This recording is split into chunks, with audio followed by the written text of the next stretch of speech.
Olá, meus queridos, tudo bem com vocês? Espero que sim. Continuamos então a nossa aula sobre a redemocratização, o período de 1945 até 1954.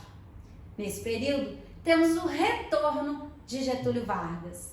Vimos o primeiro governo Vargas composto de 3 fases: o governo provisório de 30 a 34, o governo constitucional de 34 a 37 e o Estado Novo de 37 a 45.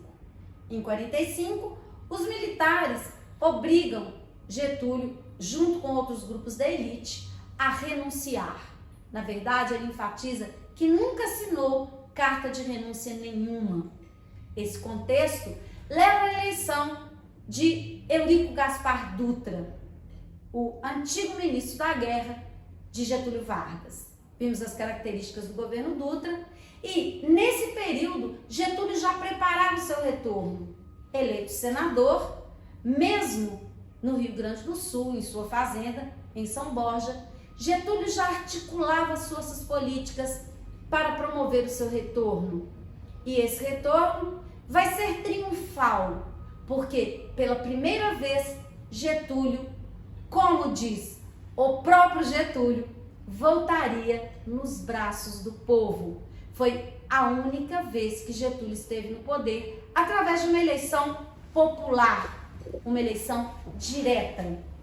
Portanto, esse retorno ele é significativo de um novo período, de um novo perfil. Não é mais o ditador. Agora, Getúlio vai se travestir de democrata.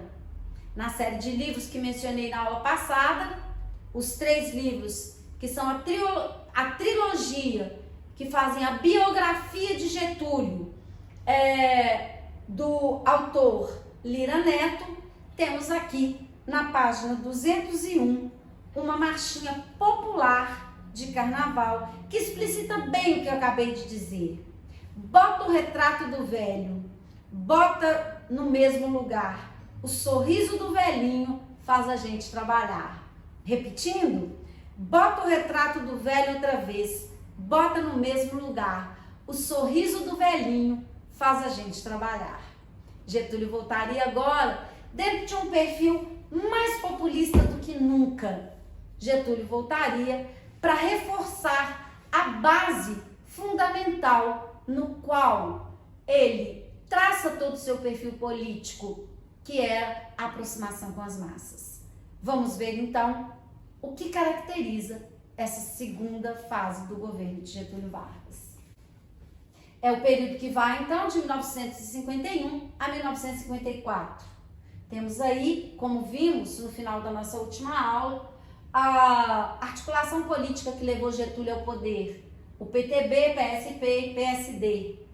Essa base, ela explicita bem o populismo, já que o PTB, principalmente, se encontra na base sindical e o PSD na base de elite, junto com o PSP. O vice-presidente, Café Filho, início do período populista, como eu disse. Quem apoiou essa fase, essa segunda fase do governo de Getúlio, ou o segundo governo de Getúlio? A burguesia industrial e financeira, o proletariado urbano, as camadas médias, o PSD, o PTB e setores nacionalistas das Forças Armadas. Medidas mais importantes: a criação de um plano econômico de recuperação, principalmente, a gente pensando que o governo Dutra termina com uma crise econômica em virtude da queima de divisas com importação, como foi mencionado na aula passada, que foi o plano Laffer. A criação do BNDE, o Banco Nacional de Desenvolvimento Econômico, com esse objetivo também de reorganizar a economia brasileira. Bem, o aspecto mais importante desse segundo governo, que foi a criação da campanha O Petróleo é Nosso. Na verdade, essa campanha, ela nasce como uma campanha popular, não uma campanha que tenha sido, em momento algum, incentivada por Getúlio Vargas, não ao início. No início, ela nasce nas ruas e ela opõe dentro do Congresso 2 forças que seriam as responsáveis por todo o desencadeamento do final desse governo de Getúlio. As forças nacionalistas, representadas pelo PSD-PTB, e as forças denominadas entreguistas, representadas pela UDN. Embora a UDN ela tenha incentivado a campanha das ruas, o petróleo é nosso, mas ela tinha por objetivo unicamente prejudicar Getúlio Vargas, porque sabia muito bem que uma vez que Getúlio encampasse essa poderosa campanha O Petróleo é Nosso, ele iria ferir interesses internacionais, principalmente das companhias petrolíferas norte-americanas.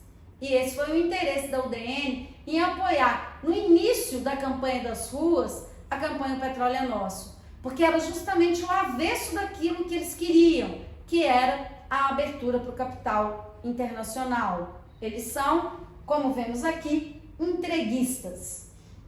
Em 1953, essa campanha, como esperava a UDN, acaba sendo encampada pelo governo, o que leva à criação, em 1953, da Petrobras.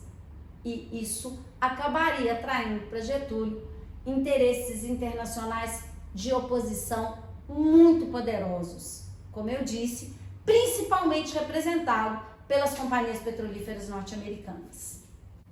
Bem, toda essa convulsão dentro do governo, a oposição, especialmente da UDN, levaria o chamado, dentro dos antecedentes, que levam ao suicídio de Getúlio Vargas, em agosto de 1954, a chamada crise de agosto.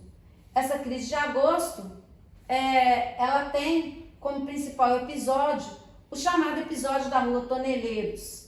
Quem são os personagens e o que foi esse episódio? Os personagens são Carlos Lacerda, o líder da UDN, Rubem Vaz, o major da aeronáutica, que era o guarda-costas de Carlos Lacerda, Gregório Fortunato, o Anjo Negro, que era o chefe da guarda pessoal de Getúlio Vargas. Temos esses personagens, vamos ver algumas imagens para eu poder explicar o que foi o episódio. Na primeira foto temos Carlos Lacerda. A segunda foto, Carlos Lacerda sendo... Quem é Lacerda? Lacerda era um... Quem fala quem é o cara? Eu já falei na outra. Mas explica mais quem é o cara. Mas eu vou explicar no episódio. Agora eu vou explicar. Mas eu preciso explicar, eu não expliquei no episódio. Eu expliquei o episódio? Não. Então vou explicar. Bem, Mal criado. Na primeira imagem temos Carlos Lacerda, como eu disse, como já disse. Carlos Lacerda era o principal oponente de Getúlio e líder da UDN. A segunda imagem, Carlos Lacerda, depois do incidente, que eu vou explicar agora, depois de ferido. A terceira imagem, Gregório Fortunato, o Anjo Negro, o chefe da guarda pessoal de Getúlio. E na última imagem, o caixão de Rubem Vaz, que foi vitimado nesse episódio. O que foi o episódio? O membro da guarda pessoal de Getúlio vai arquitetar um atentado contra Carlos Lacerda para matá-lo, em virtude da oposição ferrenha que Carlos Lacerda fazia a Getúlio Vargas. O tempo todo, na imprensa, Carlos Lacerda era jornalista, ele fazia uma campanha contra Getúlio Vargas, falando de corrupção, de mar de lama no Palácio do Catete. E isso acabaria levando, e nunca foi provado que Getúlio tenha tido qualquer participação, um membro da guarda pessoal de Getúlio, Gregório Fortunato, que adorava Getúlio, a arquitetar, planejar o assassinato de Carlos Lacerda. Carlos Lacerda, na ocasião da tentativa de assassinato, chegava em casa com o seu guarda-costas, o major da aeronáutica, Rubem Vaz, e o atentado acabou vitimando o Rubem Vaz e não o Carlos Lacerda, que só foi ferido na perna. Só que isso desencadearia uma campanha ainda muito mais violenta contra Getúlio Vargas. As pressões nacionais e internacionais, lideradas pela UDN, o Gregório Fortunato acaba sendo preso, nunca disse qualquer coisa sobre participação de Getúlio. Hoje, toda a documentação que temos a respeito desse episódio comprova que Getúlio não sabia de fato dessa tentativa de assassinato, até porque, com a genialidade de Getúlio, ele não cometeria um erro crasso como esse. Por quê? Porque ele sabia muito bem que, dando certo ou errado, toda a culpa recairia sobre ele. Toda essa pressão acabou desencadeando o desfecho fatal que foi o suicídio de Getúlio Vargas. Não posso deixar de ler essa carta, a Carta Testamento de Getúlio. Ela é fundamental. Vamos então à carta. Aqui temos projetada a Carta Testamento de Getúlio Vargas e confesso a vocês, mesmo não tendo nenhuma afinidade ideológica com a figura de Getúlio Vargas, eu nunca consegui não me emocionar ao ler essa carta. O objetivo é justamente esse apelo emocional. A carta, segundo alguns, foi modificada, ele realmente deixa uma carta, mas essa carta ela teria sido modificada com o objetivo de promover a comoção popular que ela acabou provocando. Mesmo aqueles que se diziam não getulistas, às vezes até alguns ferrenhos lacerdistas, acabaram por se comover e se transformarem em getulistas no momento do suicídio. Vamos ver o conteúdo dessa carta para que possamos perceber o desencadeamento dos fatos posteriores. Mais uma vez, ao invés de significar, está na página 346 do mesmo livro, né, a Trilogia de Getúlio, do autor Lira Neto, e ele diz o seguinte: em vez de significar um gesto de fraqueza e covardia, a autoimolação de Getúlio o torna um mártir e, para o imaginário coletivo nacional, um símbolo heróico de resistência. Vamos à carta. Mais uma vez, as forças dos interesses contra o povo condenaram-se e novamente se desencadeiam sobre mim. Vou começar de novo. Mais uma vez, as forças dos interesses contra o povo coordenam-se e novamente se desencadeiam sobre mim. Não me acusam, me insultam, não me combatem, caluniam e não me dão o direito de defesa. Precisam sufocar a minha voz e impedir a minha ação para que eu não continue a defender como sempre defendi o povo e principalmente os humildes. Sigo o destino que me é imposto. Depois de decênios de domínio e espoliação dos grupos econômicos e financeiros internacionais, fiz-me chefe de uma revolução e venci. Iniciei o trabalho de libertação e instaurei um regime de liberdade social. Tive que renunciar. Voltei ao governo nos braços do povo. A campanha subterrânea dos grupos internacionais aliou-se a grupos nacionais revoltados contra o regime de garantia de trabalho. A lei de lucros extraordinários foi detida no Congresso. Contra a justiça da revisão do salário mínimo se desencadearam os ódios. Quis criar a liberdade nacional na potencialização das nossas riquezas através da Petrobras. E mal começou a funcionar, a onda de agitação se evolumou. A Eletrobras foi obstaculada até o desespero. Não querem que o trabalhador seja livre, não querem que o povo seja independente. Assumiu o governo dentro da espiral inflacionária que destruiu os valores do trabalho. Os lucros das empresas estrangeiras alcançaram até 500% ao ano. Nas declarações de valores do que importamos, existiam fraudes constatadas de mais de 100 milhões de dólares por ano. Veio a crise do café, valorizou-se o nosso principal produto. Tentamos defender seu preço e a resposta foi uma violenta pressão sobre nossa economia, a ponto de sermos obrigados a ceder. Tenho lutado mês a mês, dia a dia, hora a hora, resistindo a uma agressão constante, incessante, tudo suportando em silêncio, tudo esquecendo, renunciando a mim mesmo para defender o povo que agora se queda desamparado. Nada mais vos posso dar, a não ser o meu sangue. Se as aves de rapina querem o sangue de alguém, querem continuar sugando o povo brasileiro, eu ofereço em holocausto a minha vida. Escolha esse meio de estar sempre convosco. Quando vos humilharem, sentirei minha alma sofrendo ao vosso lado.